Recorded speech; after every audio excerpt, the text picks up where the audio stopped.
আসসালামু আলাইকুম ওয়া রাহমাতুল্লাহি ওয়া বারাকাতুহু। আলহামদুলিল্লাহি রাব্বিল আলামিন। নাহমাদুহু ওয়া নুসাল্লি আলা রাসূলিহিল কারীম নবিয়িনা মুহাম্মাদিন ওয়া আলা আলিহি ওয়া আসহাবিহি আজমাইন। শুরু হচ্ছে শব্দে শব্দে দর্সে কোরআন। আজ আমরা উপনীত হয়েছি 29তম পর্বে, পার্ট নম্বর 29, এবং আজ আমরা তেলাওয়াত করব 93 নম্বর সূরা আদ-দোহা,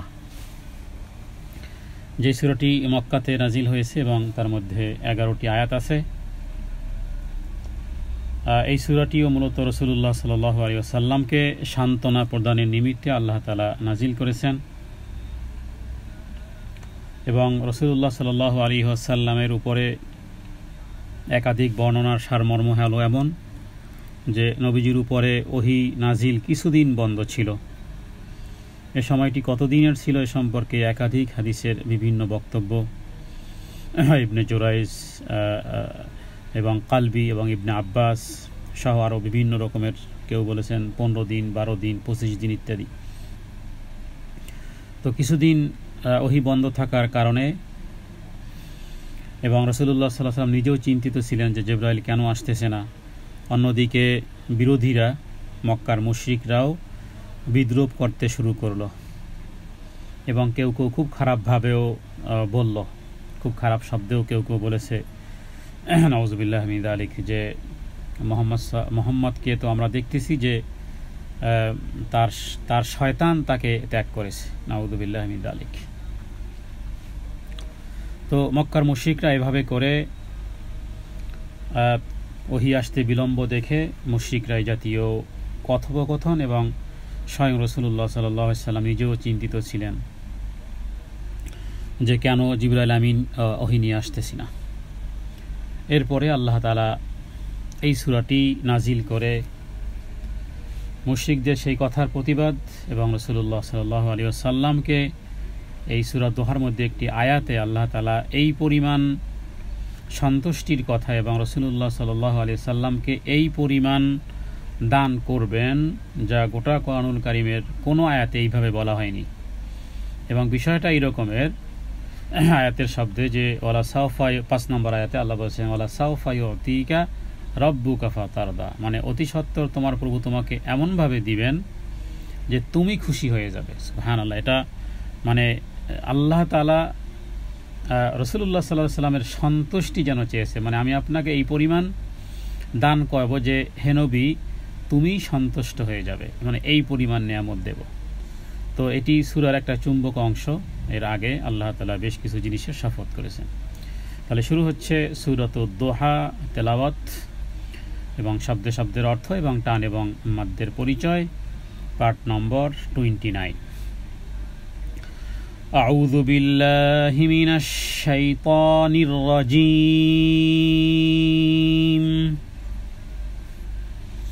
বিসমিল্লাহির রহমানির রহিম।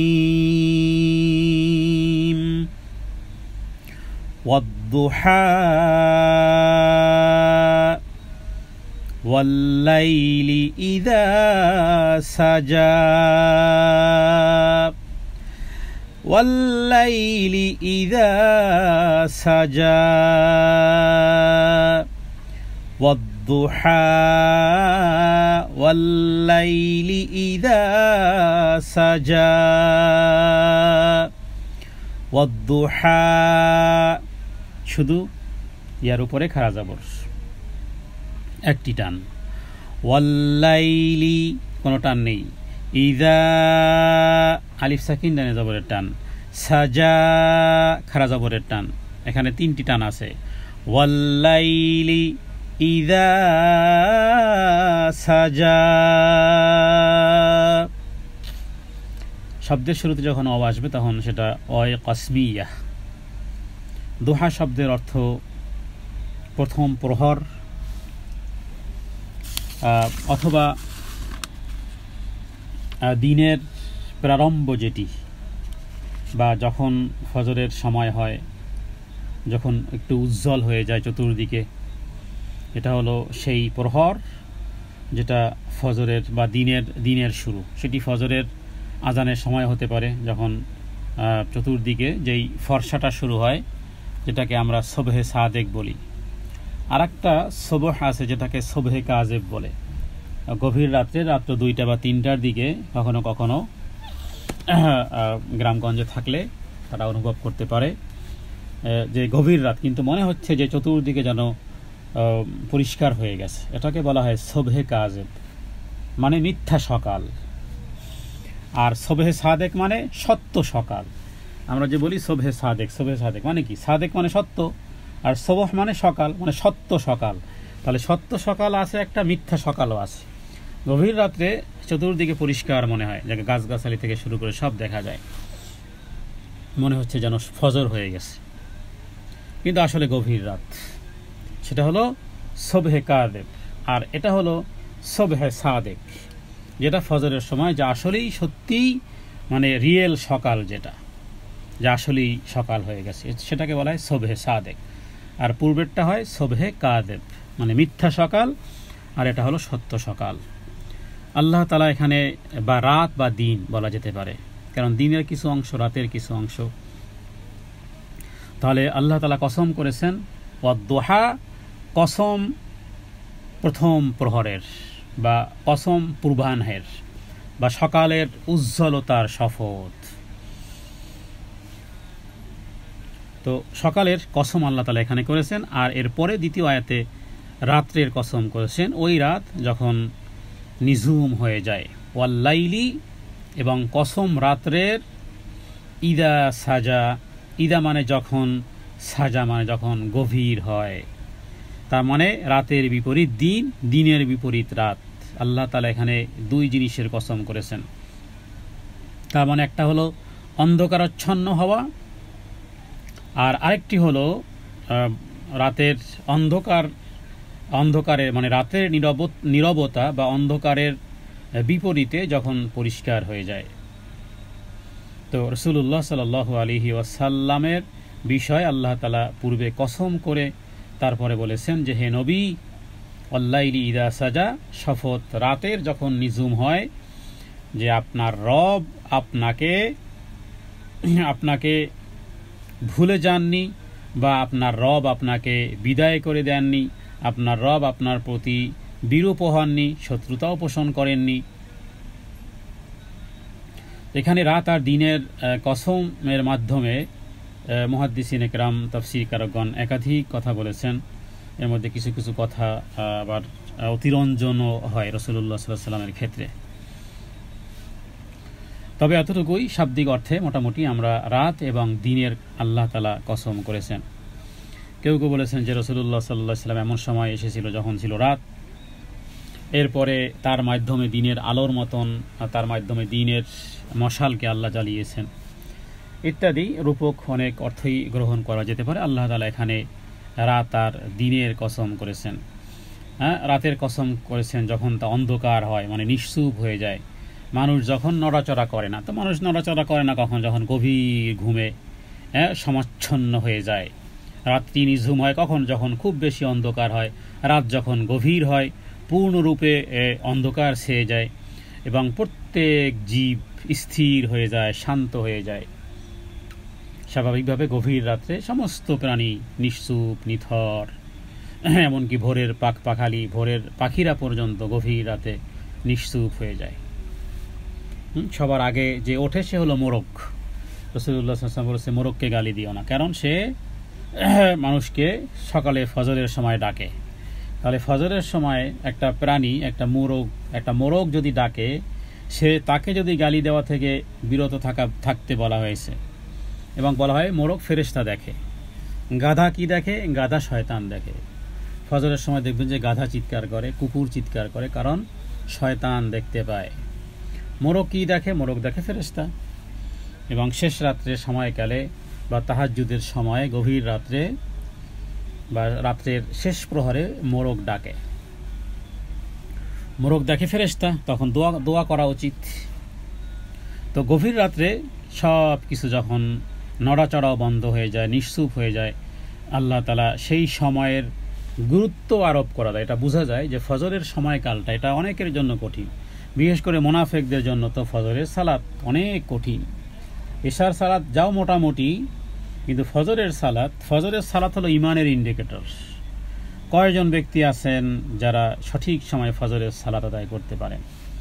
অথচ ফজরের সালাতের ব্যাপারে রাসূলুল্লাহ সাল্লাল্লাহু আলাইহি ওয়াসাল্লাম বলেছেন, যে ব্যক্তি ফজরের সালাত জামাতের সাথে আদায় করতে পারলো, ফাহুয়া ফি জিম্মাতিল্লাহ, সে হলো আল্লাহ তাআলার জিম্মায়। হ্যাঁ, আমরা স্বাভাবিকভাবে একটা ইন্স্যুরেন্স করার পরে আমরা কতটা প্রাউড ফিল করি। আপনার গাড়ির ইন্স্যুরেন্স, বাড়ির ইন্স্যুরেন্স, আপনার হেলথ ইন্স্যুরেন্স করার পরে যে আমার কোনো অসুবিধা নেই, যত টাকা লাগুক, 1 লক্ষ লাগুক, 1.5 লক্ষ ডলার লাগুক, ইন্স্যুরেন্স কোম্পানি পে করবে, কারণ আপনি একটা জামানত গ্রহণ করেছেন ইন্স্যুরেন্স কোম্পানির। জিম্মা, এটাকে আরবিতে বলা হয় জিম্মা। তো আল্লাহ তাআলা জিম্মা হচ্ছেন কার? ফজরের সালাত যে আদায় করেছে। এজন্য ফজরের সালাতটা হলো ইমানের ইন্ডিকেটর। অন্যান্য সময় মসজিদ ভরা থাকলেও ফজরে পাওয়া যায় 2 জন। আর এছাড়াও দেখবেন যে সারা রাত ঘুম আসে না, ফজরের আগে প্রচণ্ড ঘুম এসেছে, সারা রাত এপিটোপিট ফজরের আগে ঘুম এসেছে। তো এগুলো শয়তানি ঘুম, কোরআন হাদিস অনুযায়ী এগুলো হলো শয়তানি ঘুম। তো এই কারণে সমস্ত বিষয়গুলো আল্লাহ তাআলা যেই সময়ের কসম করেছেন সেটার গুরুত্ব অনেক বেশি। তাহলে ফজরের ওই সময়ের গুরুত্ব, আবার গভীর রাত যখন রাত্রি সমাচ্ছন্ন করে ফেলে সেই সময় যারা সালাত আদায় করতে পারে, নবীজি বলেছেন সল্লু বিন্নাসি নিয়াম, যারা সেই সময় সালাত আদায় করতে পারে এরা তাদখুলুল জান্নাতা বিসালাম, এরা জান্নাতে শান্তির সাথে জান্নাতে প্রবেশ করবে।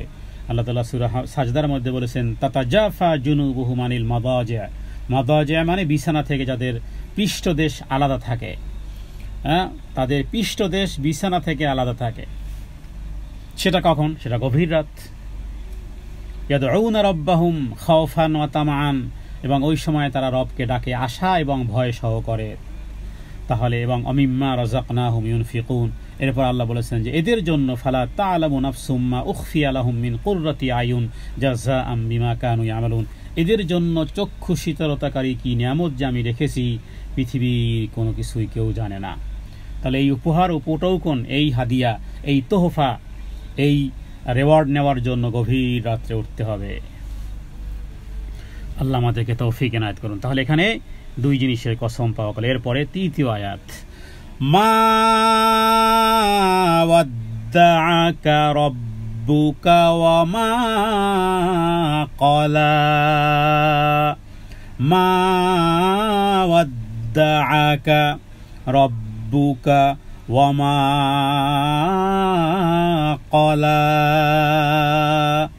মা আলিফ সাকিন ডাইনে জবরের টান, ওয়াদ্দাআকা কোনো টান নেই, রব্বুকা টান নেই, ওয়ামা আলিফ সাকিন ডাইনে জবরের টান, ক্বালা এখানে খাড়া জবরের টান। মাত্র 3টি টান আছে আয়াতের মধ্যে, 3 নম্বর আয়াতে। মা ওয়াদ্দাআকা রাব্বুকা ওয়া মা ক্বালা, মা মানে না, ওয়াদ্দাআকা তোমাকে তোমার রব ত্যাগ করেননি, হে নবী আপনাকে আপনার রব পরিত্যাগ করেননি। রব্বুকা মানে তোমার প্রভু, ওমা ক্বালা আর না তিনি অসন্তুষ্টও হননি। আপনার রব আপনাকে পরিত্যাগ করেনি, আপনার রব আপনার প্রতি অসন্তুষ্টও হয়নি। তোমার রব তোমাকে পরিত্যাগ করেননি, অসন্তুষ্টও হননি, ত্যাগ করেননি, বিরূপ হননি, শত্রুতাও করেননি। অথবা ওয়াদ্দা শব্দের অর্থ আমরা বুঝি না বেদা থেকে কিন্তু বিদায় আসে। বিদায় শব্দটা মানে কনভার্টেড ওয়ার্ড। বেদা, আল বেদা মানে কি? বিদায়। আমরা বাংলাতে বলি বিদায় বন্ধু। তো এটা এই বিদায়ের আগে আরবিটা হলো ভিদা, হ্যাঁ, বিদা, ওয়াও দা লাইন, বিদা, ওটা কি একটা শব্দ এসেছে বিদায়। বিদা এটা আরবি শব্দ, বিদা মানে বিদায় দেয়া। তো কাফেরেরা মনে করেছিল যে তোমাকে পরিত্যাগ করেছে বা তোমার প্রতি বিরূপ হয়েছে। না, তোমার রব 2 জিনিসের কসমের পরে আল্লাহ তাআলা বলতেছেন আপনার পালনকর্তা আপনাকে ত্যাগও করেননি, কখনো পরিত্যাগও করবেন না, এবং তিনি অসন্তুষ্টও হননি। এরপরে 4th আয়াত, ওয়ালাল আখিরাতু খায়রুল লাকা মিনাল উলা, ওয়ালাল আখিরাতু খায়রুল লাকা মিনাল উলা। ওয়ালাল আখিরাতু, এখানে একটি টান, খাড়া জবরের টান। ওয়ালাল আখিরাতু খায়রুল লাকা, কোনো টান নেই, খায়রুল লাকা মিনাল উলা। উ অসাকিন ডানে পেশ, লামের উপরে খাড়া জবর। ওয়ালাল আখিরাতু খায়রুল লাকা মিনাল উলা। ওয়া মানে এবং, অথবা কখনো কখনো নিশ্চয়ই অর্থ আসে, হ্যাঁ, বা লাল আখেরা, লা শব্দের অর্থ হয় জন্য, আখেরা মানে আখেরাত বা পরকাল, এবং পরবর্তী, নিশ্চয়ই পরবর্তী যেই পরকাল বলতে একটা জীবন আছে। আমরা একটা রুহের জগতে ছিলাম, এক জগৎ, সেকেন্ড জগৎ মায়ের পেটের জগৎ, থার্ড জগৎ দুনিয়ার জগৎ, ফোর্থ জগৎ কবরের জীবন, বারজাখী জীবন। তো কেউ অস্বীকার করতে পারবে যে মায়ের পেটে ছিলাম না? ওটা যেমন একটা জীবন ছিল, দুনিয়ার একটা জীবন, এর পূর্বে ছিল একটা জীবন, হ্যাঁ, পরবর্তী আসবে একটা জীবন, এটা স্বাভাবিক কমন বিষয়। কোথায় ছিলাম, কোথায় আসলাম, কেন আসলাম, কোথায় যাব, কেন যাব, এই প্রশ্নের উত্তর পৃথিবীর কোনো ধর্মগ্রন্থ দিতে পারবে না, একমাত্র ইসলাম ব্যতীত। কোথায় ছিলাম, কোরআনুল কারিমে অ্যান্সার আছে। কোথায় আসলাম, অ্যান্সার আছে। কেন এসেছো, অ্যান্সার আছে। কোথায় যাব, অ্যান্সার আছে। কেন যাব, অ্যান্সার আছে কোরআনুল কারিমের পাতায় পাতায়। তো এখানে খায়র শব্দের অর্থ হলো উত্তম, লাকা মানে তোমার জন্য, মিন মানে থেকে, হ্যাঁ, আল উলা, উলা বলতে পরবর্তী যেই জীবন আছে সেটা উলা মানে উত্তম, হ্যাঁ, মানে উত্তম, সবচেয়ে উত্তম। আওলার বহুবচন হয় উলা, সবচেয়ে উত্তম। ওয়ালাল আখিরাতু খায়রুল লাকা মিনাল উলা। আর অবশ্যই পরবর্তী সময় বা পরবর্তী সময় মানে পরবর্তী এই পরকাল আপনার জন্য, পরকাল এই দুনিয়ার জীবনের চেয়ে পরকাল হলো শ্রেষ্ঠ। এটি প্রত্যেক মুমিনের জন্যই, দুনিয়ার জীবনের চেয়ে পরকাল অধিক শ্রেয়। কোরআনুল কারীমের সূরা আলার মধ্যে এভাবে করে একটি আয়াত আছে যেখানে বলা হয়েছে ওয়ালাল আখিরাতু খায়রুন ওয়া আবকা। ওখানে বলা হয়েছে আবকা, তার মানে দুনিয়ার জীবন ফিনিশ। কোন একজন বাদশা একটা ঘর বানিয়েছিল, এরপরে বলেছে যে ঘর দেখার জন্য লোকদেরকে আহ্বান করা হয়েছে যে এই ঘরের মধ্যে কোনো খুঁত আছে কিনা। তো এরপরে দুইজন ব্যক্তি বলল যে বাদশা যেই ঘর বানিয়েছেন, চ্যালেঞ্জ ছিল তার, যেভাবে করে টাইটানিক বানিয়ে চ্যালেঞ্জ করেছিল, ঠিক এইরকমভাবে যে এই ঘরের মধ্যে কোনো খুঁত আছে কিনা। দুইজন ব্যক্তি বলল দুইটা খুঁত আমাদের কাছে ধরা পড়েছে। কি? এক হলো যে এই ঘরের যিনি বানিয়েছেন তিনি চিরদিন থাকবেন না, আর একটা খুঁত হলো যে এই ঘরও একদিন চিরদিন থাকবে না। হ্যাঁ, তবে যেই ডিজাইন করা হয়েছে অথবা যেই কারুকার্য করা হয়েছে, যে আর্কিটেক্ট যেই ডিজাইন করা হয়েছে, এর মধ্যে তো কোনো খুঁত নেই, কিন্তু ঘর যিনি বানিয়েছেন তিনিও চিরদিন থাকবেন না, আর এই ঘরটাও চিরদিন থাকবে না। এর চেয়ে বড় খুঁত আর কি হতে পারে?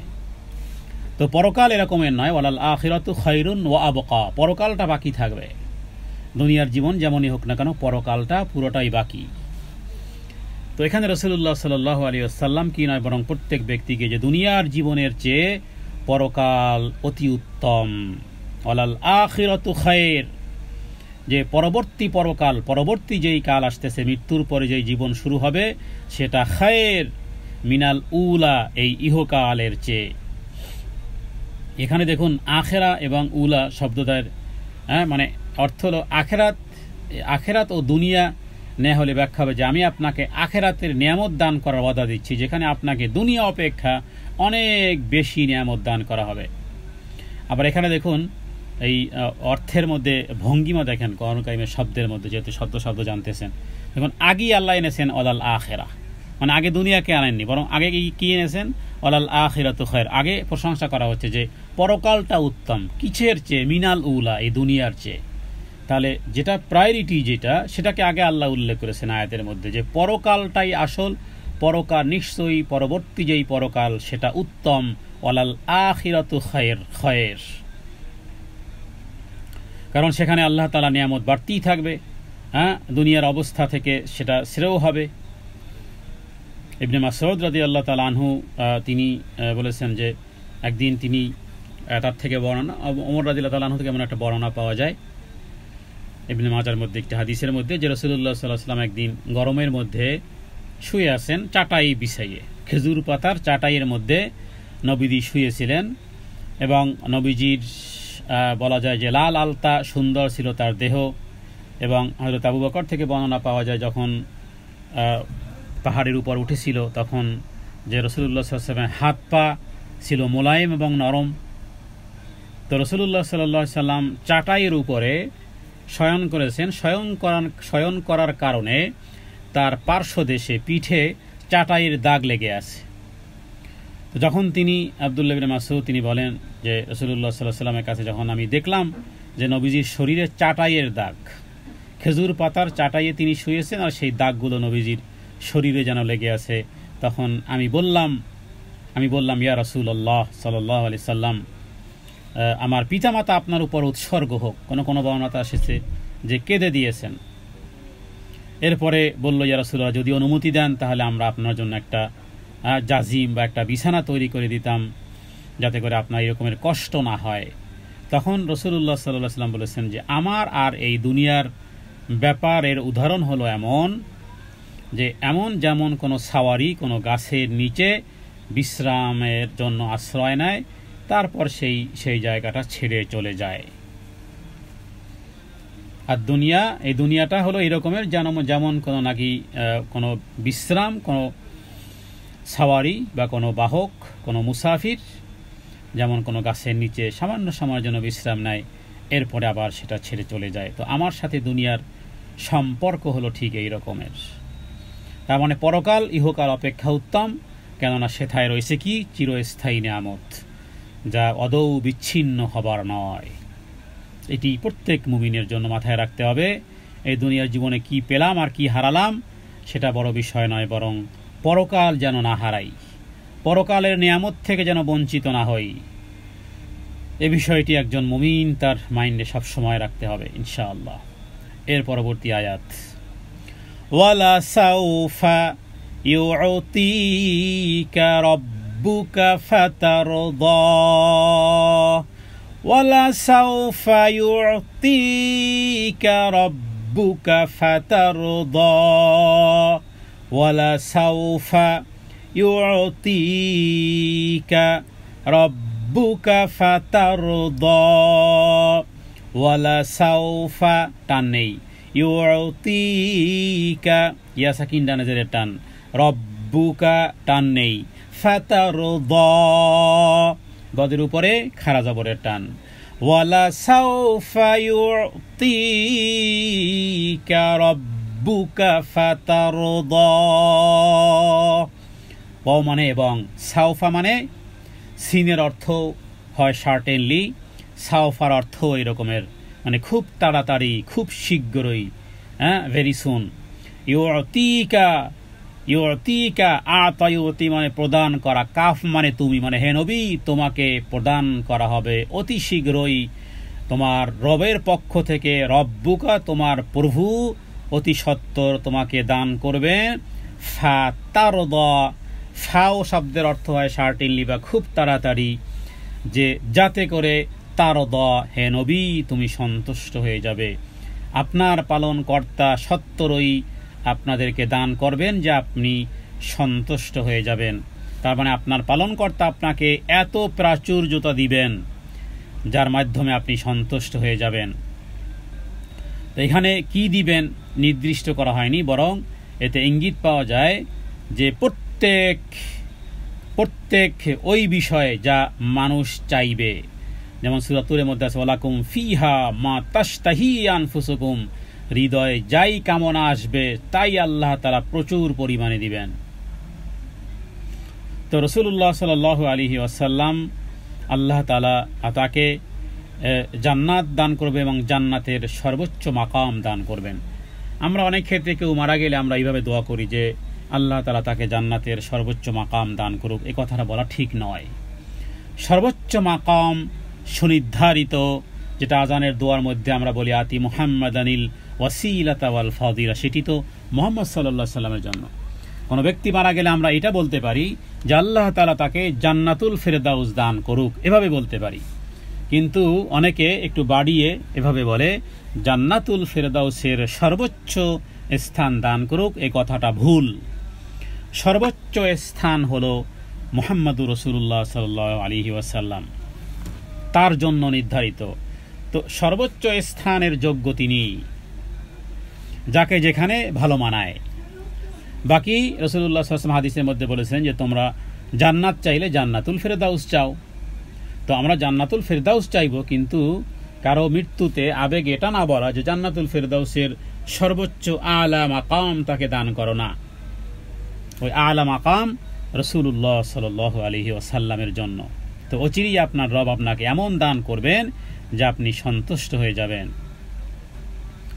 কোনো কোনো বর্ণনাতে মুস্তাদরাকে হাকিম একটি হাদিসে বলা হয়েছে যে রাসূলুল্লাহ সাল্লাল্লাহু আলাইহি ওয়াসাল্লামকে জান্নাতের হাজার হাজার প্রসাদের মালিক বানাবেন এবং প্রতিটি প্রাসাদে থাকবে প্রাসাদ উপযোগী ব্যবস্থাপনা। স্বাভাবিকভাবেই আমাদের আকল জ্ঞানে ধরবে না সর্বনিম্ন যে জান্নাতে যাবে, সর্বনিম্ন ব্যক্তি যে জান্নাতে যাবে, এমনকি বলা হয়েছে হাদিসে যে জাহান্নাম থেকে বের হতে হতে নিতম্বের উপর ঘষতে ঘষতে এরপরে বলবেন যাও ওই জান্নাতে যাও। জান্নাতে লোকজন দেখে বলবে আল্লাহ জান্নাত তো পরিপূর্ণ হয়ে গেছে। এরপর বলবেন যাও আবার, এবার আসে বলবে হে আল্লাহ জান্নাত তো ফুল হয়ে গেছে, আমার তো ইন্টার হওয়ারই কোনো জায়গা নেই। এরপরে আল্লাহ তাআলা বলবেন যে যেই রকমের জান্নাত তুমি কি পরিমাণ জান্নাত পেলে খুশি হবে। তো সে তো শুধু জান্নাতে ইন্টার হওয়ারই কামনা তার, কিন্তু আল্লাহ তাআলা তাকে এই দুনিয়ার 1 গুণ নয় 2 গুণ নয় 10 দুনিয়ার সমান জান্নাতের ঘোষণা আল্লাহ তাআলা দিবেন। এরপরে হাদিস কিন্তু লম্বা, সে হাদিসে বলা হয়েছে সেই ব্যক্তি বলবে হে আল্লাহ আপনি কি আমার সাথে ইস্তেহজা করেন? আল্লাহু আকবার। রাসূলুল্লাহ সাল্লাল্লাহু আলাইহি ওয়াসাল্লাম হাদিস বর্ণনা করতে গিয়ে হেসেছেন। রিয়াদুস সালিহিনে জান্নাত অধ্যায় হাদিসগুলো পাবেন। আল্লাহু আকবার। তো ইস্তেহজা বাংলার অর্থ হয় যে হাসি মস্করা অথবা ইত্যাদি এই রকমের বিষয়কে ইস্তেহজা বলা হয়। তো সে ব্যক্তি বলবে হে আল্লাহ জান্নাতে যেখানে আমার ইন্টার হওয়ারই কোনো চান্স নেই, জায়গা নেই, সেখানে এই 1 দুনিয়ার নয় 10 দুনিয়ার সমান আপনি আমাকে জান্নাত দিবেন। হে আল্লাহ আপনি কি ইস্তেহজা করতেছেন আমার সাথে? আল্লাহ বলবেন যে না, তোমাকে এই 10 দুনিয়ার সমান জান্নাত, এটা হলো সর্বনিম্ন জান্নাত। তাহলে সর্বোচ্চ জান্নাত কি? এজন্য নবীজি এক কথায় বলেছেন মালা আইনুন রাত ওয়ালা উযুনুন সামিআত ওয়ালা খাতারা আলা কলবি বাশার। পৃথিবীর কোনো কর্ণ শ্রবণও করেনি, পৃথিবীর চক্ষু দর্শনও করেনি, পৃথিবীর কোনো অন্তঃকরণ কল্পনাও করেনি। সেটা হলো আল্লাহ তাআলার জান্নাত। তো আয়াতের মধ্যে আল্লাহ তাআলা রাসূলুল্লাহ সাল্লাল্লাহু আলাইহি ওয়াসাল্লামকে এইভাবে বলেছেন যে অচিরেই আপনার প্রতিপালক এমন কিছু দান করবেন যাতে আপনি সন্তুষ্ট হয়ে যাবেন। তো এর দ্বারা এটাও একটা ছিল, কেউ অর্থ করেছেন যে দুনিয়ার বিজয়, যেমন মক্কা বিজয়, রাসূলুল্লাহ সাল্লাল্লাহু আলাইহি ওয়াসাল্লামকে আল্লাহ তাআলা চক্ষু শীতলতা করেছেন এবং পরকালেও আল্লাহ তাআলা তার সুপারিশে আল্লাহ তাআলা যারা জাহান্নামে গেছে এদের জন্য নবী সুপারিশ করবেন। এটাও তার একটা হৃদয়ের সান্ত্বনা যে তার উম্মত জাহান্নাম থেকে বের হয়ে তার সুপারিশ জান্নাতে গেছে, এটাও তার সন্তুষ্টির বিষয়। মানে সুপারিশ করার অধিকারও এটাও ফাতারদার মধ্যে একটা অন্তর্ভুক্ত। কারণ রাসূলুল্লাহ সাল্লাল্লাহু আলাইহি ওয়াসাল্লাম সবসময় উম্মতের চিন্তা করেছেন যে নিজের গুনাহগার উম্মতের জন্য আল্লাহর নিকট লাভ করে। এবং নবীজি হাদিসে সমস্ত নবীরা কিছু দোয়ার পারমিশন পেয়েছে, এক্সট্রা পাওয়ার অফ অ্যাটর্নি মতন পেয়েছে। আমি একটা দোয়া রেখেছি পরকালের জন্য, মানে কিয়ামতের দিন আমি সেই দোয়াটা করব। তো সেই দোয়াটা কি? উম্মতের ক্ষমা। যার কারণে সমস্ত নবীরা বলবে ইয়া নাফসি নাফসি, আর মুহাম্মদ রাসূলুল্লাহ সাল্লাল্লাহু আলাইহি ওয়াসাল্লাম বলবেন ইয়া উম্মতি ইয়া উম্মতি ইয়া উম্মতি। এই কারণে বলবো যে তাকে ভালোবাসা উচিত। হ্যাঁ, ভালোবাসুন তাকে যিনি আপনাকে আমাকে ভালোবেসেছেন 1400 বৎসর পূর্বে। তো কথাটা আবার বলি, সেটা হলো যে ভালোবাসুন তাকে যিনি আপনাকে আমাকে ভালোবেসেছেন 1400 বৎসর পূর্বে। নবীজি আপনাকে আমাকে ভালোবেসেছেন, অতএব আমাদেরকেও সেই রাসূলুল্লাহ সাল্লাল্লাহু আলাইহি ওয়াসাল্লামকে ভালোবাসার দাবি হবে সুন্নতের মহব্বত, সেটাই হবে ভালোবাসার প্রমাণ। কারণ মুআজ রাদিয়াল্লাহু তাআলা আনহুকে যখন ইয়েমেনে পাঠিয়েছিলেন তখন বলেছিলেন 3 কিলোমিটার পর্যন্ত, 3 কিলোমিটার পদব্রজে রাসূলুল্লাহ সাল্লাল্লাহু আলাইহি ওয়াসাল্লাম মুআজ বিন জাবাল রাদিয়াল্লাহু তাআলা আনহুকে ইয়েমেনে পাঠানোর সময় 3 কিলোমিটার তাকে পথ আগিয়ে দিয়েছিলেন এবং বলেছিলেন, হে মুআজ, তোমাকে ইয়েমেনের গভর্নর করে পাঠিয়েছি, বেশ কিছু উপদেশ দিয়েছিলেন। এরপরে বলেছিলেন যে হে মুআজ, পরবর্তীকালে যখন তুমি মদিনাতে আসবে হয়তোবা আমি থাকবো না, আমার কবর দেখতে পাবে। এই কথা শুনে হযরতে মুআজ রাদিয়াল্লাহু তাআলা আনহু জারজার করে কাঁদতেছিলেন এবং মুআজ রাদিয়াল্লাহু তাআলা আনহু আরোহণরত অবস্থায় ছিলেন, নবীজি নিচে হাঁটতেছিলেন। যখন শুনলেন নবীজির মুখে এই কথা যে হে মুআজ, পরবর্তীকালে হয়তো আমার সাক্ষাৎ পাবে না, হ্যাঁ, আমার হয়তোবা কবর দেখতে পাবে, হযরতে মুআজ কাঁদতেছিল। রাসূলুল্লাহ সাল্লাল্লাহু আলাইহি ওয়াসাল্লামের চোখের পানি অর্ডার করার জন্য অন্যদিকে তাকিয়েছিলেন। যেই মূল চুম্বক অংশটি ছিল হে মুআজ, মদিনাতে মারা গেলেই সে আমার কাছাকাছি হবে না, বরং পৃথিবীর যেখানেই মারা যাক না কেন সুন্নাতের উপরে মারা গেলে সে আমার কাছাকাছি হবে। এই জন্য বেশ কিছু হাদিসে পাওয়া যায় যে কিয়ামতের দিন রাসূলুল্লাহ সাল্লাল্লাহু আলাইহি ওয়াসাল্লামের জন্য বাহন সাজানো হবে, সেখানে উটের যে রশি ধরবে সে আর কেউ না, সে হলো বেলাল। অথচ বেলালের কবর কিন্তু মদিনাতে নয়, বেলালের কবর সেই শামে, সেই ফিলিস্তিনে বেলালের কবর। আবু আইয়ুব আনসারী সাহাবী রাদিয়াল্লাহু তাআলার কবর কোথায়? এই যে তুর্কিস্তানের ইস্তাম্বুলে বহু সাহাবীদের কবর, এই তুর্কির ইস্তাম্বুলে। সাদাসিস্তান, যেটাকে বর্তমানে আফগানিস্তান বলা হয়, হাজার হাজার সাহাবীর কবর এই আফগানিস্তানে, যেটাকে ওই সময়কালের নাম হলো সাদাসিস্তান। এভাবে করে এই যে কুফা, ইরাকের কুফা, যেখানে পরবর্তীকালে ইসলামের রাজধানী ছিল, মদিনার রাজধানী পরবর্তীকালে কুফাতে নেওয়া হয়েছিল। হযরত আলী রাদিয়াল্লাহু তাআলা আনহু তার শাসন কুফাতে ছিল, সেখানেই তাকে হত্যা করা হয়েছিল। ফজরের সময় মানুষকে ডাকতেন আসসালাত আসসালাত বলে, তরবারি গাছের আবডালে থেকেছে, আর তখনই পিছন থেকে হযরত আলী রাদিয়াল্লাহু তাআলা আনহু মাথায় তরবারি মেরেছে। হযরত আলী রাদিয়াল্লাহু তাআলা আনহু দ্বিখণ্ডিত হওয়ার উপক্রম। তো পৃথিবীর বিভিন্ন জায়গাতে সাহাবীদের কবর, কয়জন সাহাবীর কবর? মদিনাতে, মক্কা মদিনাতে খুব কম সংখ্যক সাহাবী। পৃথিবীর বিভিন্ন স্থানে সাহাবীরা দিনের দাওয়াত নিয়ে ছুটে গেছেন, সেখানেই তারা দিন ধর্ম পালন করেছেন, মানুষকে আহ্বান করেছেন, সেখানেই মৃত্যু হয়েছে, সেখানেই কবর হয়েছে।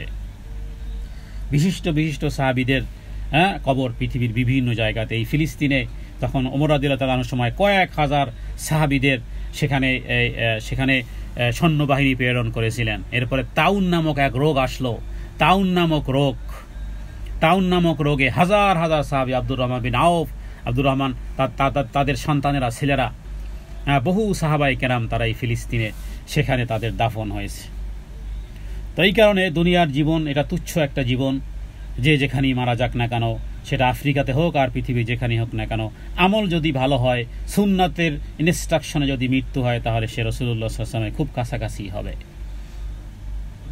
তো এটাও একটা বিষয় যে রাসূলুল্লাহ সাল্লাল্লাহু আলাইহি ওয়াসাল্লাম গুনাহগার উম্মতের জন্য আল্লাহ তাআলার নিকট শাফাত করবেন, এর মাধ্যমেও তিনি সন্তুষ্ট হবেন।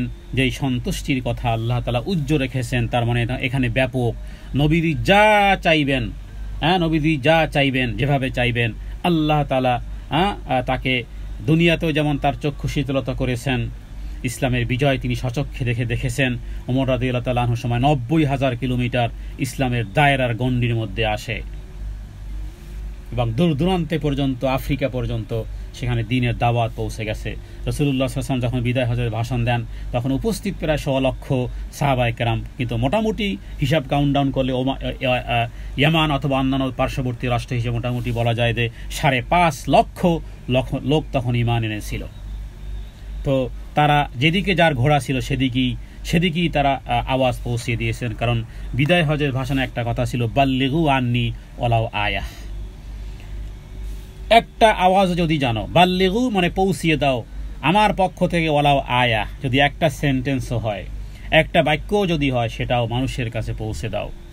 অতএব নবী যেহেতু আসবে না, আপনাকে আমাকে দ্বীনের সম্প্রসারণকারী হতে হবে, সম্প্রচারকারী হতে হবে।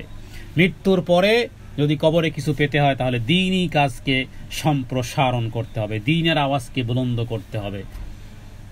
আল্লাহ তাআলা আমাদেরকে তৌফিক এনায়েত করুন।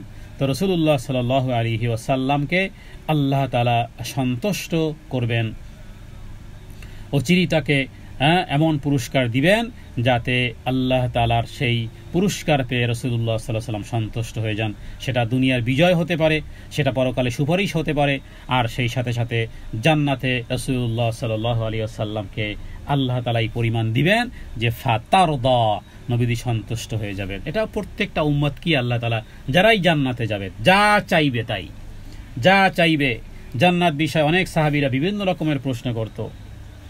কোনো একজন কালো একজন আফ্রিকান, সে রাসূলুল্লাহ সাল্লাল্লাহু আলাইহি ওয়াসাল্লামের দরবারে বসে কাঁদতেছিল, বলেছিল, ইয়া রাসূলুল্লাহ, যখনই মন চায় আপনার কাছে এসে বসি, আপনার মজলিসে বসি, কিন্তু কিয়ামতের দিন আপনি নবী আর আমি কোথাকার কোন গোলাম, কোথায় থাকবো আমি? দুনিয়া তো কাছাকাছি, আপনাকে দেখতে পারতেছি, যখনই মন চায় আপনার দরবারে ছুটে আসি, আপনাকে দেখি, হৃদয় প্রশান্ত হয়, আপনার মজলিসে বসি, আপনার কথা শুনি, কিন্তু কিয়ামতের দিন আমি কোথায় আর আপনি কোথায় থাকবেন?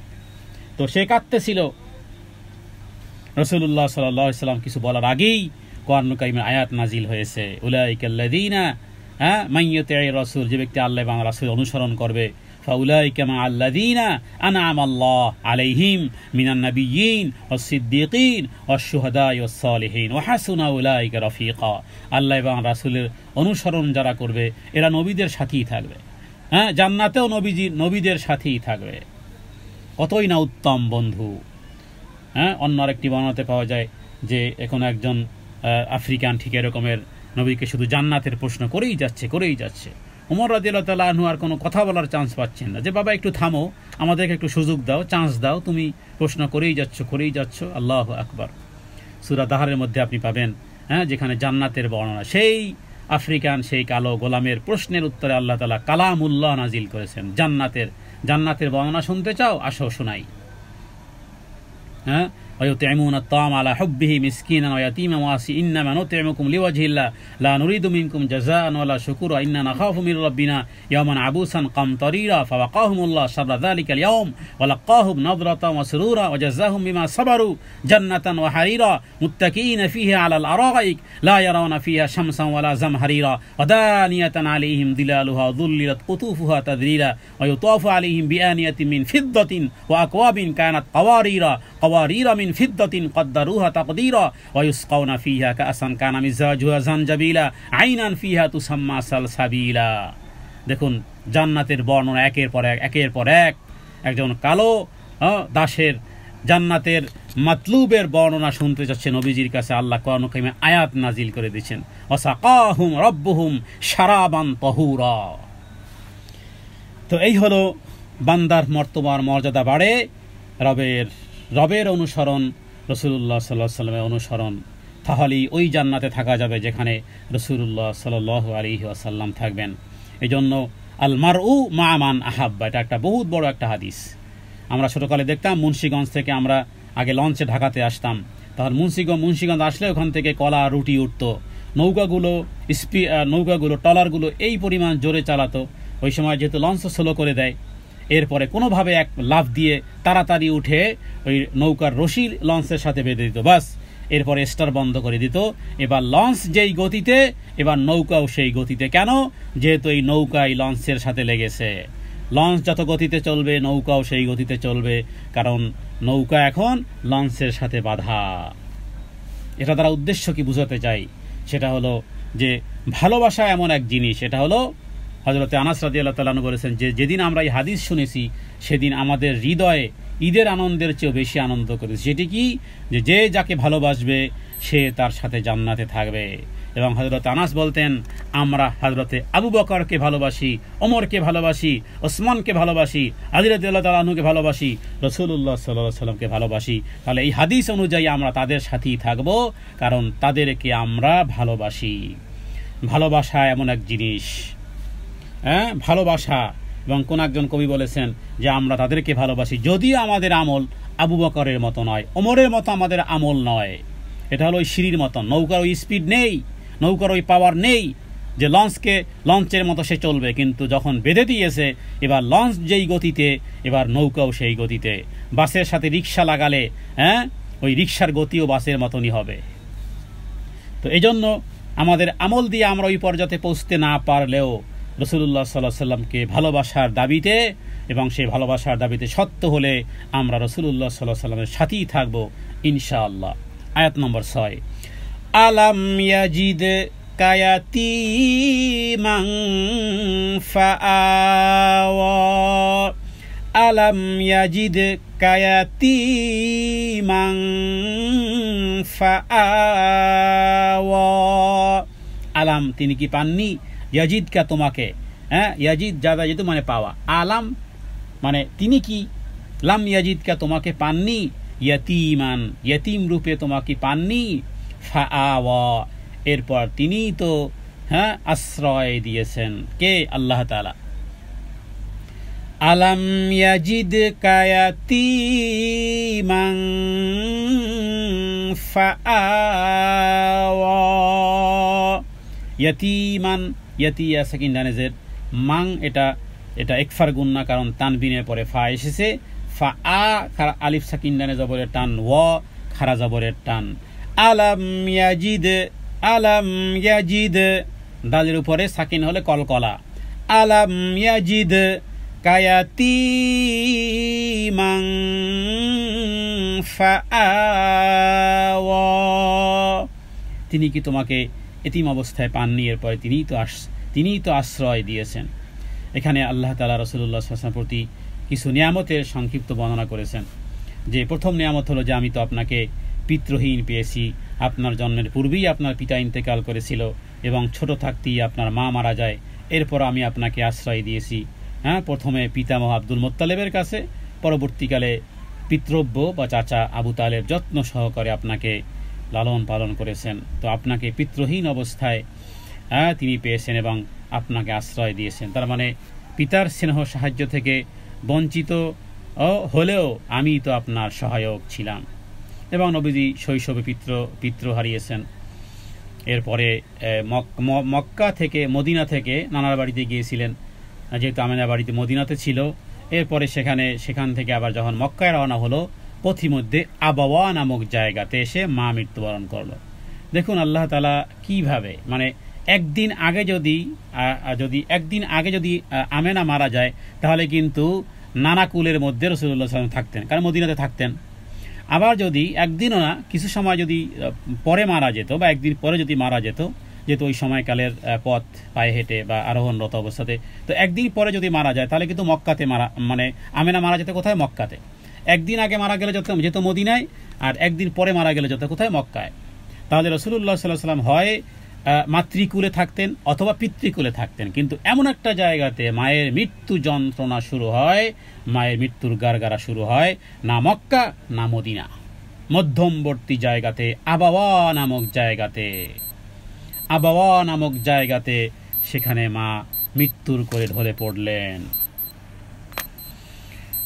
তো এটি আল্লাহ তাআলা তার মানে একজন মানুষের অসহায়ত্বের কোনো প্রমাণ পৃথিবীর কিয়ামতের আগ মুহূর্ত পর্যন্ত কোনো ব্যক্তি প্রমাণ দিতে পারবে না যে রাসূলুল্লাহ সাল্লাল্লাহু আলাইহি ওয়াসাল্লামের চেয়েও আমি অসহায় না।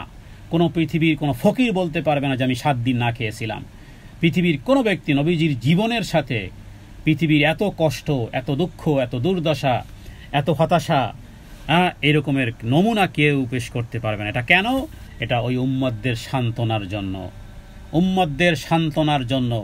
যত কষ্ট, যত দুঃখ হোক না কেন, রাসূলুল্লাহ সাল্লাল্লাহু আলাইহি ওয়াসাল্লামের জীবনী পড়ো, তাহলে দেখবা শান্তি পাবে। কারণ তোমার চেয়েও আরও একজন শ্রেষ্ঠ মানুষ, যাকে আল্লাহ রাহমাতুল লিল আলামিন পাঠিয়েছেন, তার জীবনের দেখো জন্মের আগে থেকেই বাবা হারিয়ে ফেলেছে।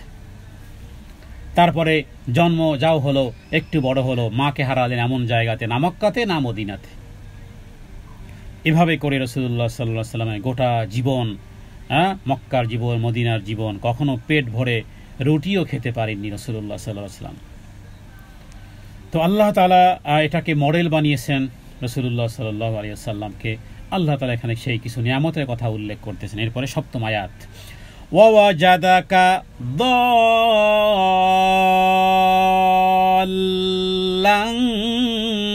ফাহাদা, ওয়াজাদাকা টানি দাল্লান,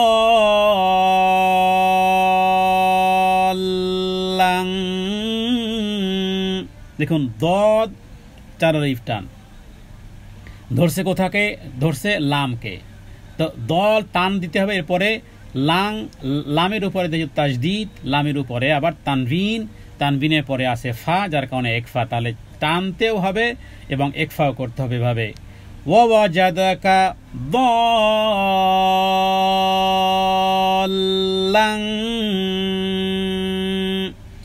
ফাহাদা, খারাজা বলে টান, ওয়াজাদাকা অতঃপর এবং হে নবী আপনাকে পেয়েছেন দল্লান।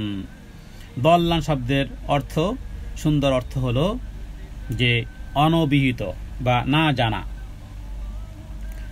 যদিও কেউ পথহারা বা দিশাহীন ইত্যাদি অর্থ করেছেন, কিন্তু আমরা বলবো যে আপনাকে আল্লাহ তাআলা পেয়েছেন এমত অবস্থাতে যে আপনি অনেক জিনিস জানতেন না, পথ সম্পর্কে অনবিহিত, এরপরে আল্লাহ তাআলা আপনাকে পথের নির্দেশ দিয়েছেন। তো এই কারণে যে নবুয়ত লাভের পূর্বে রাসূলুল্লাহ সাল্লাল্লাহু আলাইহি ওয়াসাল্লাম আল্লাহর বিধিবিধান সম্পর্কে, ঈমান সম্পর্কে অনবিহিত ছিলেন। এরপর নবুয়ত প্রদানের মাধ্যমে তাকে পথ নির্দেশ দেওয়া হয় যা তিনি জানতেন না, এবং অনেক প্রশ্ন রাসূলুল্লাহ সাল্লাল্লাহু আলাইহি ওয়াসাল্লামকে করতেন, এরপরে সাথে সাথে জিবরাইল আমিন সে উত্তরগুলো নিয়ে আসতো। এবং অনেক জিনিস এমন আছে, যেমন বাইতুল মুকাদ্দাস সম্পর্কে নবীকে যখন প্রশ্ন করা হয়েছিল, আরে নবীজি মেরাজ রজনীতে বাইতুল মুকাদ্দাসে গেছেন, তিনি কি মসজিদের দরজা জানালা গুনতে গেছেন? সেখানে আল্লাহ তাআলা মেরাজের জন্য মসজিদুল হারাম থেকে মসজিদে আকসা সেখানে নিয়ে গেছেন। তো নবীজি সেখানে মেরাজ রজনীতে গিয়েছেন এবং তার উপস্থিতিতে তার পিছনে সমস্ত নবীগণ নামাজ আদায় করেছেন। তো নবীজি তো মসজিদে আকসা দরজা জানালা কয়টা সেটা গুনতে যান নাই। তো মক্কার মুশরিকরা ঠিক এরকম প্রশ্ন করেছিল, বলো তুমি যে দাবি করো মসজিদুল আকসা, বলো সেখানে কয়টা গম্বুজ আছে, কয়টা জানালা আছে, কয়টা দরজা আছে, কয়টা সিঁড়ি আছে, এগুলো। তো আল্লাহ তাআলা তার সামনে মসজিদুল আকসাকে উঠিয়ে ধরেছেন, নবীজি গুনে গুনে তাদের প্রশ্নের উত্তর দিয়েছেন। তো এগুলো অনবিহিত অনেক বিষয় ছিল নবুয়ত লাভের পূর্বে বা নবুয়ত লাভের পরেও আল্লাহ তাআলা সেগুলো রাসূলুল্লাহ সাল্লাল্লাহু আলাইহি সাল্লামকে জানিয়েছেন, দিন সম্পর্কে, শরীয়ত সম্পর্কে, নবুয়তের বিভিন্ন বিষয় সম্পর্কে ইত্যাদি বিষয় সম্পর্কে আল্লাহ তাআলা অজানা অনেক বিষয় নবীকে আল্লাহ তাআলা জানিয়েছেন। সেটাই হলো সঠিক অর্থ। এখানে দল্লান মানে পথভ্রষ্ট ইত্যাদি এই শব্দগুলো রাসূলুল্লাহ সাল্লাল্লাহু আলাইহি ওয়াসাল্লামের জন্য মানানসই নয়। দুঃখের বিষয় হলো যে আমাদের বাংলা ডিকশনারিতে আপনি পাবেন হিজরত মানে পলায়ন। নাউযু বিল্লাহি মিন যালিক। হিজরত মানে পলায়ন হয় কিভাবে? হিজরত হয় আল্লাহ তাআলার আদেশে, আল্লাহ তাআলার নির্দেশে রাসূলুল্লাহ সাল্লাল্লাহু আলাইহি ওয়াসাল্লাম মক্কা থেকে মদিনায় গিয়েছেন। এটা যদি হয় পলানো, তাহলে যেই ভাষায় এই রকমের অর্থ করা হয়, ট্রান্সলেশন, যারা এই রকমের ট্রান্সলেশন করে এরা কখনো রাসূলের উম্মত বা রাসূলের দুশমন ছাড়া আর কেউ নয়। আমরা আমাদের মা বাবার জন্য খারাপ শব্দ চুজ করি না, আর আপনি হিজরতকে পলায়ন লিখে দিলেন, এত বড় সাহস! পলায়ন কাকে বলা হয়? আর হিজরত তো আল্লাহর নির্দেশ হয়েছে। তো অতএব শব্দ চয়নের ক্ষেত্রেও ওই জাতীয় শব্দই ব্যবহার করা উচিত, যেখানে সময় আছে, যেখানে অপশন আছে, সেখানে উত্তম থেকে উত্তম শব্দই রাসূলুল্লাহ সাল্লাল্লাহু আলাইহি ওয়াসাল্লামের জন্য চয়ন করা উচিত। অতএব তিনি আপনাকে ঈমান এবং কিতাব সম্পর্কে যে বিষয়ে আপনি অনভিজ্ঞ অবস্থায় ছিলেন, আল্লাহ তাআলা আপনাকে অনেক অজানা বিষয় শিক্ষা দিয়েছেন। অষ্টম আয়াত, ওয়াজাদাকা আইলান ফাআগনা, ওয়াজাদাকা টান নেই, আইলান তিন আলিফ টান, কারণ মদের অক্ষরের পরে একই শব্দে হামজা আছে, নৌকার মতন ঢেউ আছে, তিন আলিফ টানবেন। আইলান তানবিনের পরে ফা আছে, এক ফা গুন্না হবে, ফাআগনা খারা জবরের টান, ওয়াজাদাকা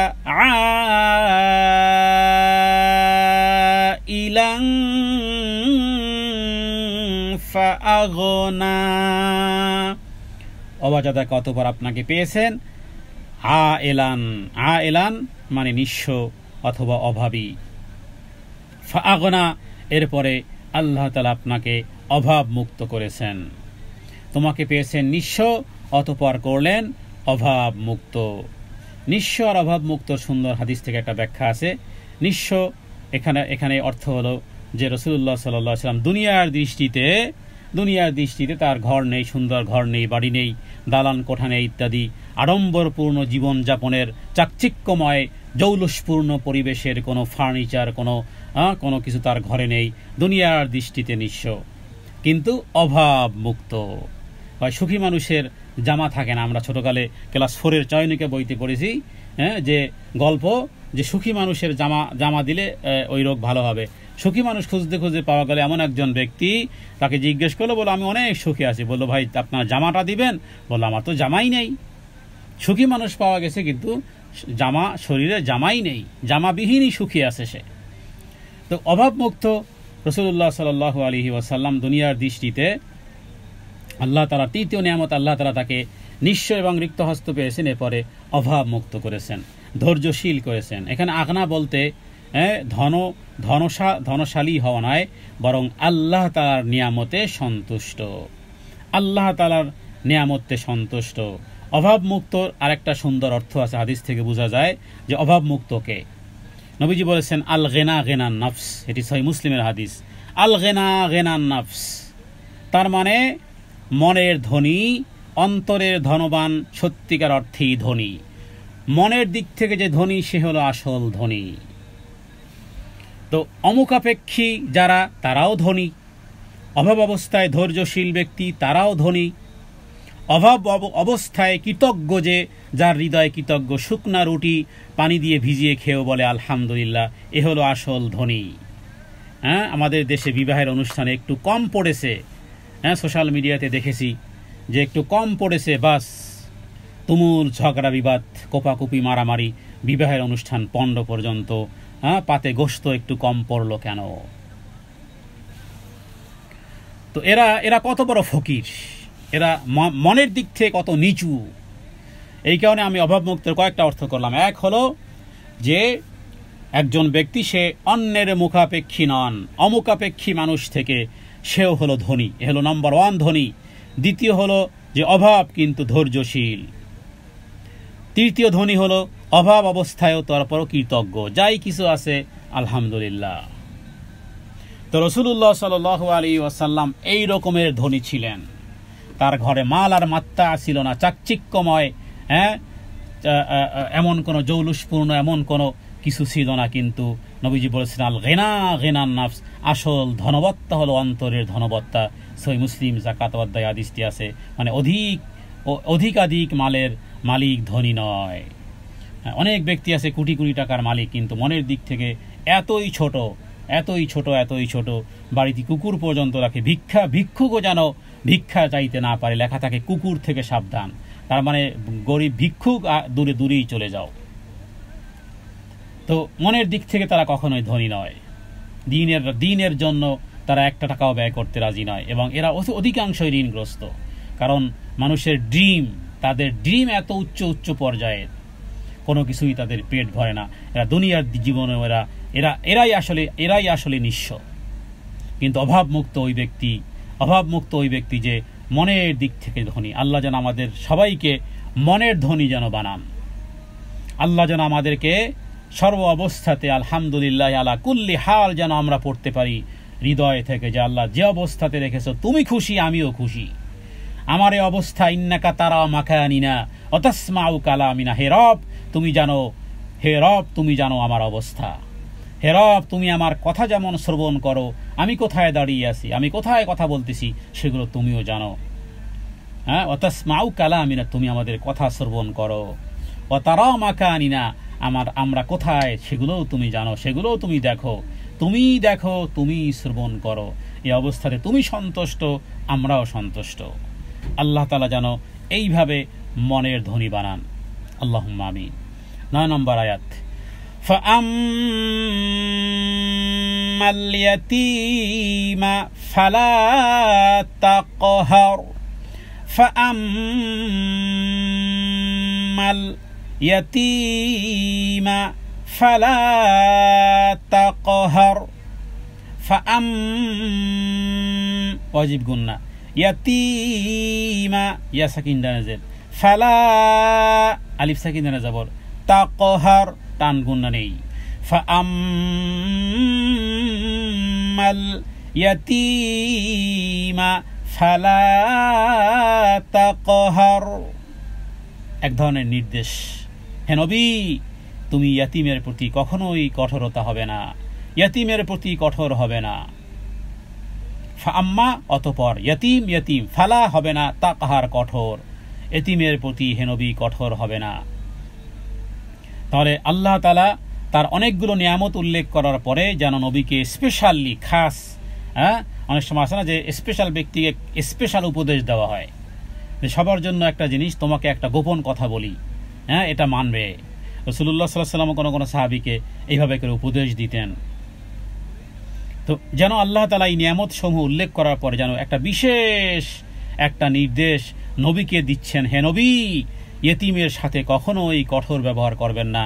আপনি কোনো পিতৃহীনকে, কোনো অসহায়, কোনো বেওয়ারিশ মনে করে তার ধন সম্পদ, তার অধিকার ইত্যাদি কোনো আপনার উম্মতের কোনো এতিমের সাথে সহৃদয় ব্যবহার করার জোর আদেশ দেওয়া হয়েছে এবং বেদনাদায়ক ব্যবহার করতে নিষেধ করা হয়েছে। এমন কোনো ব্যবহার এতিমের সাথে করবেন না যে এতিম মনে কষ্ট পেয়েছে। এজন্য পৃথিবীতে যে যত দুর্বল তার পিছনে পাওয়ার কিন্তু তত বেশি স্ট্রং, আর এই পৃথিবীতে যে যত বেশি স্ট্রং তার মানে অহংকার তাকাব্বুরি, তার পিছনে খুবই দুর্বল, কারণ আল্লাহর সাহায্য তার প্রতি নেই। কিন্তু যারা অসহায়, পৃথিবীতে মাজলুম যারা, এতিম যারা, অসহায় যারা, এদের হাত উঠাতে দেরি, আরে হাত উঠানো লাগে না, এরা শুধু মনের অভিব্যক্তি যদি একটু ব্যক্ত করে দেয়। রাসূলুল্লাহ সাল্লাল্লাহু আলাইহি ওয়াসাল্লাম বলেছেন, ইত্তাকি দাওয়াতাল মাজলুম ফাইন্নাহু লাইসা বাইনাহা ওয়া বাইনাল্লাহি হিজাব। খবরদার, খুব বেশি ভয় পাবে, খুব বেশি ভয় পাবে, খুব বেশি পরহেজ করবে। দাওয়াতাল মাজলুম, মজলুমের আত্মচিৎকার থেকে খুব বেশি পরহেজ করবে, কারণ মজলুমের আত্মচিৎকার এবং আল্লাহ তাআলার মধ্যে কোনো পর্দা থাকে না, কোনো পর্দা নেই। খবরদার, পিতৃহীনের প্রতি কখনো কঠোর হবে না, বরং ব্যবহারে তার সাথে নম্রতা এবং অনুগ্রহ প্রদর্শন করবে। অতএব বাল্য বয়সে পিতৃহারা শিশুদের প্রতি আরও বেশি সুইটেবল হতে হবে, আরও মধুমাখা আচরণ করতে হবে। আমাদের দেশে ট্রেনে, বাস স্টেশনে, বিভিন্ন পথে ঘাটে আমরা অসহায় শিশুদেরকে দেখি।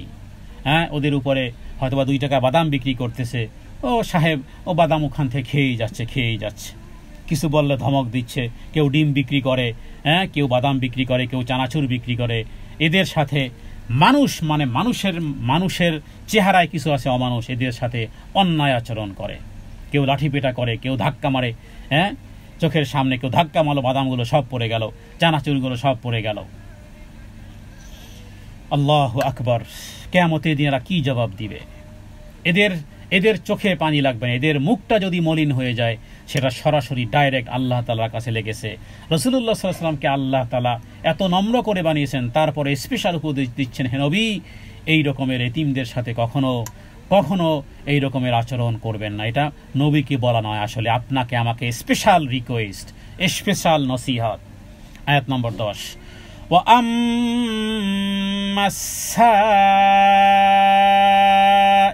ফালা তানহার, ওয়া আম্মাস-সাইলা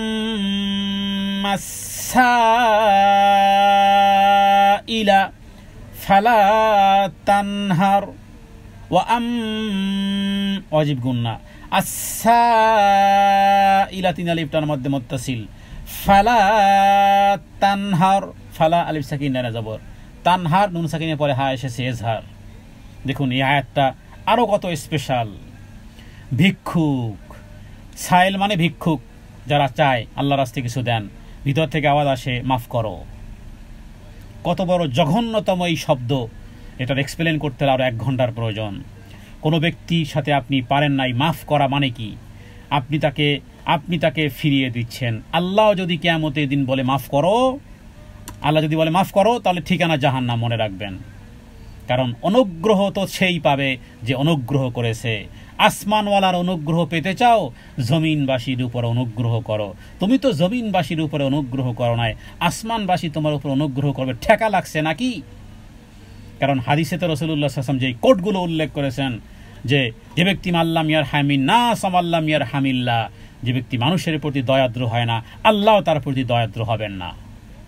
তুমি আল্লাহকে গফুর আর রহিম ভেবে বসে আসো, কিন্তু তুমি যেই আচরণ করতেছো মানুষের সাথে, রব ওই আচরণই করবেন। যেভাবে করে কোরআন কারীমে আল্লাহ বলেছেন না যে যখন বলবে কেন অন্ধ হলাম, আল্লাহ বলবেন যে তুমি আমার স্মরণকে ভুলে গিয়েছিলে, কাযালিকা আতাতনা আয়াতু ওয়া কাযালিকাল ইয়াউমা তুনসা, তুই যেমন ভুলে গেছিলি আমিও তোরে ভুলে গেলাম, তুই যেমন দুনিয়াতে ভুলে গিয়েছিলি আমিও তোরে ভুলে গেলাম।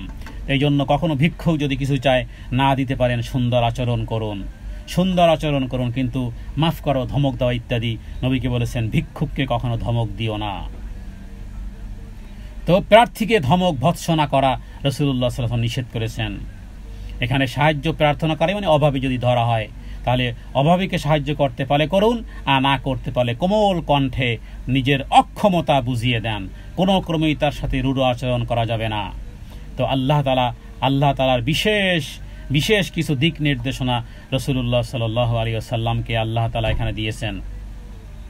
কারণ যারা এই সমস্ত বিষয়গুলো অনুভব করে না, এরা আসলে যতই পণ্ডিত হোক, এরা যে আল্লাহ এবং আল্লাহ রাসূলের দৃষ্টিতে সবচেয়ে অজ্ঞ এবং সবচেয়ে মূর্খ। অতএব স্নেহশীলতা কোমলতার সাথে জবাব দিতে হবে, ধমক দিয়ে কড়া কথা বলা তাদেরকে তাড়িয়ে দেওয়া যাবে না। তো এই কথাগুলোকে সূরা আদ-দুহার মধ্যে এই দুটি আয়াত যেখানে এতিমের সাথে এবং প্রার্থনাকারীর জবাবে কি করতে হবে আল্লাহ তাআলা যেন একেবারে চোখে আঙ্গুল দিয়ে বুঝিয়ে দিয়েছেন যে দিতে পারো না সাহায্য প্রার্থী কিছু বিদায় দিতে পারো না পারলে নরম ভাষায় অক্ষমতা প্রকাশ করা উচিত। এমনিভাবে যেই ব্যক্তি কোনো শিক্ষণীয় বিষয় জানতে চায় তার জবাবেও কঠোরতা এবং দুর্ব্যবহার করা নিষেধ। আপনি কোনো জিনিস জানেন, আপনি শুধু বিরক্ত হচ্ছেন যে খালি মানুষ আমাকে জিজ্ঞেস করে কেন, সকাল বিকেল আর কাজ পায় না। তো অনেকে আছেন যে আল্লাহ তাআলা তাকে এই মর্যাদা দিয়েছেন যে মানুষ তার কাছে প্রশ্ন করে, মানুষ তার কাছে জানতে চায়, সব বিষয়ে গাইডলাইন যে অমুক ব্যক্তি আছে আমাদের মধ্যে, তার কাছে এই বিষয়ে পরামর্শ করো। তো মানুষ তাকে সকাল নেই, বিকেল নেই, রাত নেই, দিন নাই, হতে পারে কেউ কল দেয়, কেউ হোয়াটসঅ্যাপে কল দেয়, কেউ বিভিন্নভাবে বিরক্ত করে। না, বিরক্ত না হওয়া, যে আল্লাহ তাআলা যে আপনাকে চুজ করেছেন, মানুষ যে আপনাকে সার্চিং করে, এটা আল্লাহ তাআলা দেয়ামত। এদের সাথে কোমল কণ্ঠে কথা বলেন, সব আর সব ঘরে বসে বসে কাঁথার মধ্যে লেপের মধ্যে থেকে সওয়াব। যত মানুষ বিরক্ত করুক না কেন, এদের সবাইকে সুন্দরভাবে উত্তর দেন।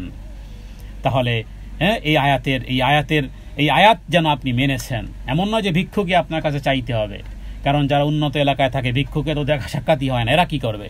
এদের কাছে কোনো জিনিস জানতে চান, দেখবো যে একের বেশি দুই হলে বিরক্ত হয়ে যায়। এই কারণে কারো প্রতি কঠোর ভাষা প্রদর্শন করা যাবে না, কড়া ভাষা ব্যবহার করা যাবে না। মিষ্টি কথা পারলে বলুন, তা না হলে মোবাইল সুইচ অফ করে মুখে তালা লাগিয়ে বসে থাকুন। তারপরও কর্কশ ভাষা, রূঢ় ভাষা, কঠোরতার ভাষা ইত্যাদি কোনো রকমের অ্যাক্টিভিটি প্রদর্শন করা যাবে না। এই দুই আয়াতে আল্লাহ তাই বলেছেন। যদি তাই হয়ে থাকে, এবার শুনুন সর্বশেষ আয়াত, ওয়া আম্মা বিনিআমাতি রাব্বিকা ফাহাদ্দিস, ওয়া আম্মা বিনিআমাতি রাব্বিকা ফাহাদ্দিস। উপরে দুটি আচরণ যদি আপনি কন্ট্রোল করতে পারেন, আয়ত্ত করতে পারেন, তাহলে মনে রাখবেন আপনার রবের পক্ষ থেকে আপনি অনেক বড় অনুগ্রহ পেয়েছেন। ও আম্মা এবং প্রসঙ্গত বিনিয়ামাতি মানে অনুগ্রহ, রব্বিকা তোমার রবের পক্ষ থেকে অনুগ্রহ যেটা তুমি পেয়েছো, ফাহাদ্দিস সেগুলো বর্ণনা করো, আপনার পালনকর্তার নিয়ামতের কথা প্রকাশ করুন। মানুষের সামনে আল্লাহর নিয়ামত বর্ণনা করুন, স্মরণ করুন। নিয়ামত শব্দটি অনেক ব্যাপক, দুনিয়ার নিয়ামত হতে পারে অথবা এমন সব নিয়ামত হতে পারে যা আল্লাহ তাআলা মানুষকে পরকালে দিবেন। অতএব সামগ্রিকভাবে সমস্ত নিয়ামতের প্রকাশের পদ্ধতি বা আল্লাহ তাআলার প্রতি কৃতজ্ঞতার প্রকাশ করা, স্বীকৃতি দেওয়া এবং আমি যে সমস্ত নিয়ামত লাভ করেছি সবই আল্লাহর মেহেরবানি, অনুগ্রহের ফল। নবুয়তের এবং ওহীর নিয়ামত যারা পেয়েছে, যারা দ্বীন প্রচার এবং প্রসারের কাজে যারা নিজেদেরকে আত্মনিয়োগ করতে পেরেছে, তারা আল্লাহ তাআলা আরও বেশি কৃতজ্ঞতা আদায় করবে।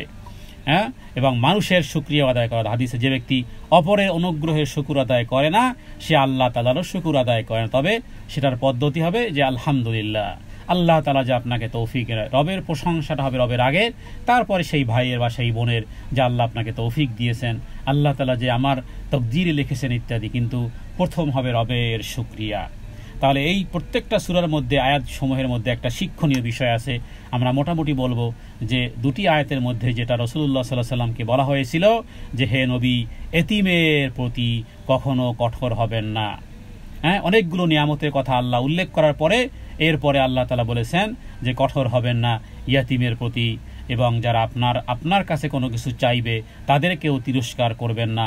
হ্যাঁ, সওয়ালকারীকে ধমক দিবেন না, কোনো প্রার্থীকে ভৎসনা করবেন না। এখান থেকে আমরা দুটি সূক্ষ্ম বিষয় বুঝতে পেরেছি যে আপনাকে আমাকে কেউ যদি দ্বীনের জন্য, ধর্মের জন্য অথবা অন্য কোনো বিষয়ের জন্য বিরক্তও হয়, অতএব বিরক্ত না হয়ে তাদের সাথে কঠোরতা না করে সুন্দরভাবে, রূঢ় আচরণ না করে, যেন অত্যন্ত মধুমাখা বোল দিয়ে, যেন কঠোরতার বিপরীতে, দুর্ব্যবহারের বিপরীতে যেন আমরা স্নেহশীলতা, কোমলতার সাথে তাদের কথার প্রতি উত্তর দিতে পারি। তাহলে আমরা এটাকে আল্লাহ তাআলার পক্ষ থেকে দেয়া বহুত বড় নেয়ামত। যার মিষ্টি কথা তার বন্ধুর অভাব হয় না। রাসূলুল্লাহ সাল্লাল্লাহু আলাইহি ওয়াসাল্লাম মিষ্টভাষী ছিলেন, অতএব আল্লাহ তাআলা যেন আমাদেরকে মিষ্টভাষী হওয়ার তৌফিক দান করেন। একটা জিহ্বা কোনো হাড্ডি নেই, অথচ 24টা তালা চতুর্দিকে লাগানো আছে যাতে করে জিহ্বাকে কন্ট্রোল করা যায়, কিন্তু তারপরেও আমাদের এই জিহ্বা, আমাদের এই হাড্ডিবিহীন এই জিহ্বা, 24টা তালা, 24টা দাঁতের তালা লাগানোর পরেও এটাকে কন্ট্রোল করা যায় না। নবীজি বলেছেন, কোনো ব্যক্তি যদি দুই চোয়ালের মধ্যখানে যা আছে সেটার জামানত দেয়, আমি তাকে জান্নাতের জামানত দেব। হাদিস সহিহ মুসলিমের, মাইয়াজমান লিমা বাইনা লিহিয়াইহি ওয়া মা বাইনা রিজলাইহি আযমান লাহুল জান্নাহ, আমি জান্নাতের জামানত দেব। আল্লাহ তাআলা যেন আমাদেরকে আমাদের এই চোয়ালের মধ্যে যে জিহ্বাখানা আছে এটাকে যেন আমরা এই জাতীয় কাজে ব্যবহার করতে পারি, মিষ্টি কথার কাজে যেন ব্যবহার করতে পারি, এতিমের সাথে নম্র আচরণের কাজে যেন ব্যবহার করতে পারি। তাহলে এই জিহ্বাই আমার জান্নাতে যাওয়ার কারণ হবে। আর এর বিপরীতে যদি কর্কশ ভাষা ব্যবহার করি, কঠোরতা করি, ইত্যাদি করি, তাহলে এটাই আমাকে জাহান্নামের কাঠগড়ায় নিয়ে দাঁড় করাবে। রবের কাছে প্রার্থনা করি এই ছোট্ট সূরাটির মধ্যে আমরা যা শুনলাম, আল্লাহ তাআলা যেন আমাদেরকে এই জাতীয় বৈশিষ্ট্য দান করেন, এবং আল্লাহ তাআলা যে ফজিলত বর্ণনা করেছেন এবং রাসূলুল্লাহ সাল্লাল্লাহু আলাইহি ওয়াসাল্লামের সাথে জান্নাতুল ফেরদাউসে থাকার তৌফিক আল্লাহ তাআলা যেন আমাদেরকে দান করেন। হাদা মিন্নি আল ইলমু ইনদাল্লাহ, আল্লাহু আ'লামু বিস-সাওয়াব। ওয়া সাল্লাল্লাহু আলা সাইয়্যিদিনা মুহাম্মাদিন নবিয়্যিল উম্মি ওয়া আলিহি ওয়া সাল্লাম। আসসালামু আলাইকুম ওয়া রাহমাতুল্লাহি ওয়া বারাকাতুহু।